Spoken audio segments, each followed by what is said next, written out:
400 पार का ये जो नारा लग रहा है भाजपा की तरफ से, कैसे देखते हैं सर इस नारे को आप? अब नारों पर तो सीटें नहीं जीती जाती ना जी सीटें जीतने के लिए तो उतने प्रत्याशी भी तो खड़े करने पड़ते हैं। जी तो ये एक स्लोगन था उनका चुनावों से पहले, संविधान बदलने के लिए टू-थर्ड मेजॉरिटी चाहिए होती, जी तो मुझे लगता नहीं कि आ पाएगी। जी तो ये सही है कि चुनावों के वक्त कई प्रकार के नारे होते हैं, कई प्रकार के आरोप प्रत्यारोप होते हैं। चुनाव के बाद वो आरोप और प्रत्यारोप चुनावी राजनीति से गायब हो जाते हैं। प्रियंका गांधी जी चुनाव तो नहीं लड़ रही है, जी तो चुनाव के वक्त आ रही, तो अनुराग ठाकुर जी तो 20 साल से चुनाव लड़ रहे हैं, कितनी बार अपने संसदीय क्षेत्र में आते, जवाब तो उनको देना चाहिए। फॉर्म और 1500 रुकवाने के लिए विपक्ष के नेता जयराम ठाकुर जी और भारतीय जनता पार्टी चुनाव आयोग के पास क्यों गई?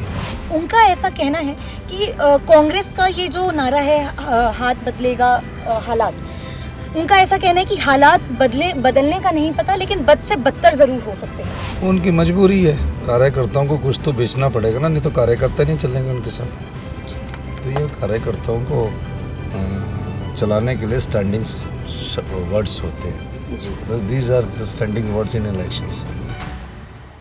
नमस्कार, रात के 10 बज चुके हैं और फिलहाल इस पूरे चुनावी माहौल को टटोलते हुए हम पहुंच चुके हैं हिमाचल प्रदेश, और यहाँ मेरे साथ बेहद खास मेहमान जुड़ चुके हैं।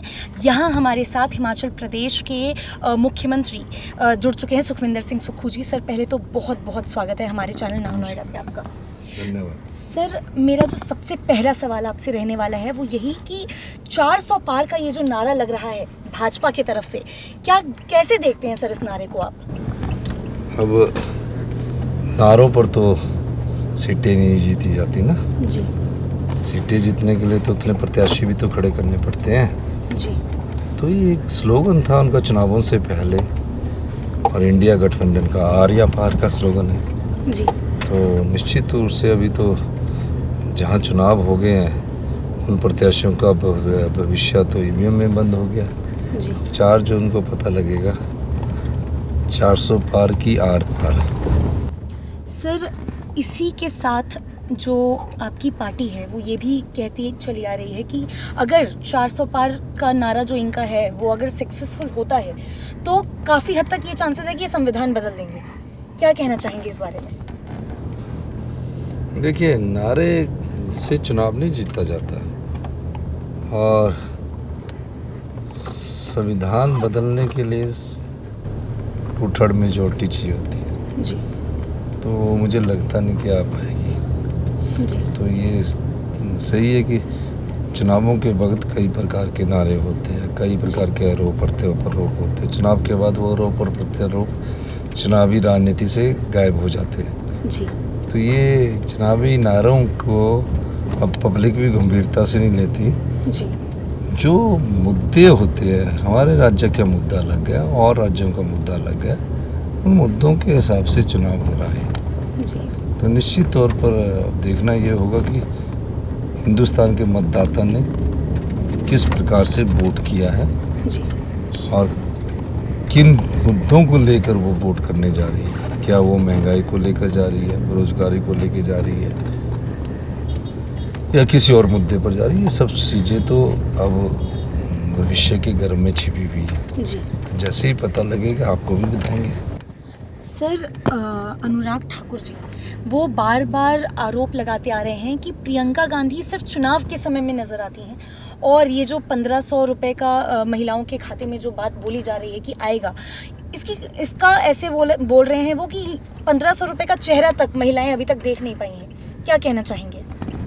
देखिए, प्रियंका गांधी जी चुनाव तो नहीं लड़ रही है, जी वो चुनाव के वक्त आ रही, तो अनुराग ठाकुर जी तो 20 साल से चुनाव लड़ रहे हैं, कितनी बार अपने संसदीय क्षेत्र में आते, जवाब तो उनको देना चाहिए।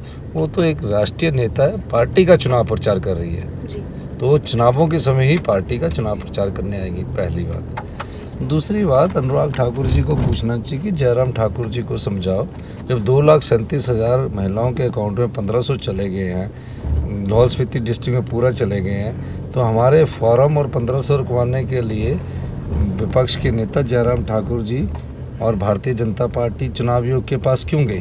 फिर चुनाव आयोग पर दबाव डालकर फार्म भी रुकवा दिए और पैसे भी रुकवा दिए। अब कहा कि आप फार्म तो भर सकते हैं, लेकिन जो पैसे महिलाओं के हैं वो आप चुनावों के बाद दीजिए। मैं चुनावों के बाद दूंगा, मैं राजनीतिक लाभ के लिए राजनीति करता ही नहीं, हम तो सेवा भाव के लिए करते हैं। उनका अधिकार है, अप्रैल और मई में हम 2 किस्तें 3,000 डाल देंगे और 2,37,000 को ऑलरेडी मिल चुके हैं। जिनके फार्म भरे गए उनको डाल देंगे। सर, हिमाचल प्रदेश के जो भाजपा के प्रदेश अध्यक्ष हैं सतपाल सिंह जी, उनका ऐसा कहना है कि कांग्रेस का ये जो नारा है हाथ बदलेगा हालात, उनका ऐसा कहना है कि हालात बदलने का नहीं पता, लेकिन बद से बदतर ज़रूर हो सकते हैं। क्या कहना चाहेंगे? नहीं, वो पूर्व अध्यक्ष थे, अब तो विधायक है जी। हमारे साथी है, वो जो कह रहे हैं वो उनकी मजबूरी है।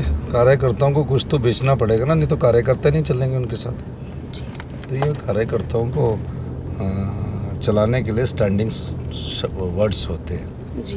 These are standing words in elections.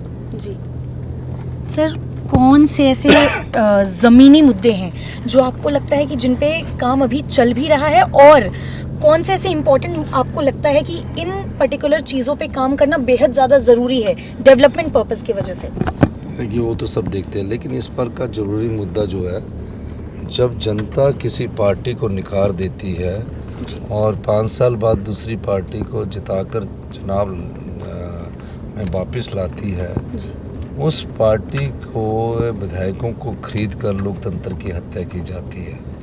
हमारा मेन मुद्दा हिमाचल प्रदेश में यही है। हम तो इस मुद्दे पर जनता को जागरूक कर रहे हैं। कोई सरकार बनाने के लिए चुनाव नहीं हो रहा, लेकिन ऐसी पार्टी जो जनता की भावनाओं का सौदा करती है, जनता ने मैंडेट किसी पार्टी को दिया है, आप खरीद कर दूसरी पार्टी को सत्ता पर बिठाना चाहते हैं, तो जनता की भावनाओं की कदर नहीं है, तो लोकतंत्र कमज़ोर हुआ है। तो लोकतंत्र कमज़ोर होता चला गया तो लोकतंत्र एक दिन ख़त्म हो जाएगा। जब वोट की अहमियत ही नहीं रहेगी, उनके वोट से विधायक बिक जाएंगे, तो इस समय हिमाचल की जनता 1 जून को भारतीय जनता पार्टी को सबक सिखाने के लिए तैयार है। 4 लोकसभा और 6 विधानसभा की सीटें कांग्रेस पार्टी जीतेगी। सर, हाल फिलहाल में कंगना रनौत ने जो अभी फ़िलहाल लोगों को संबोधित करते हुए एक काफ़ी टिप्पणी करी थी आपके बारे में। उन्होंने कहा था कि अगर किसी इंसान का चरित्र देखना हो तो उसको पावर दे दो और उससे उसका चरित्र बाहर आ जाता है। उन्होंने आपके ऊपर भी व्यक्तिगत टिप्पणी करी थी। उन्होंने कहा था कि आप फ़िलहाल आपका जो घमंड है वो सर पे सवार है और ये खामियाजा जो हिमाचल प्रदेश के लोग हैं वो भुगत रहे हैं आपको वोट दे करके। क्या कहना चाहेंगे सर इस बारे में? हिमाचल की जनता मेरे चरित्र के बारे में भी जानती है और मेरे व्यवहार के बारे में भी जानती है। उसका जवाब हिमाचल की जनता जब चुनाव लड़के आएंगे ना तब देंगे। अब इन बातों पर मैं क्या टिप्पणी करूं? ये उस समय की बातें होती है जहां राजनीति में किसी को आरोप प्रत्यारोप रखकर अपने आप को ज़्यादा दिखाने की कोशिश की जाती है। तो मेरा स्वभाव, मेरा चरित्र, मेरा व्यवहार, तो जनता की अदालत में हूँ। इतने साल 40 साल से छात्र जीवन से राजनीति कर रहा हूँ, तो ये सब चीज़ें हैं। सर, हिमाचल प्रदेश को देवभूमि भी कहा जाता है। यहाँ पे टूरिस्ट जो है वो बहुत ज़्यादा अट्रैक्ट होते हैं। कौन से ऐसे काम हैं जो आने वाले समय में आप करना चाहेंगे जिससे यहाँ की जो टूरिज़्म की जो इनकम है या वेल्थ है वो और भी ज़्यादा ग्रो करे, प्लस जो टूरिस्ट है वो यहाँ पे और ज़्यादा अट्रैक्ट हो? कौन से ऐसे डेवलपमेंट काम होंगे जो आप करें? प्रायोरिटी सेक्टर टूरिज्म है हमारे बजट के। ग्रीन एनर्जी में हम जा रहे हैं, ग्रीन हाइड्रोजन में हम जा रहे हैं, काफ़ी चीज़ों में जा रहे हैं। लेकिन पीछे से 3-4 महीने से इस घटना के बाद थोड़ा काम रुका है। हम इसमें तेज़ी लाएंगे और जो भी हिमाचल का पर्यटन है, सुंदरता है, snow bound area more than Switzerland है।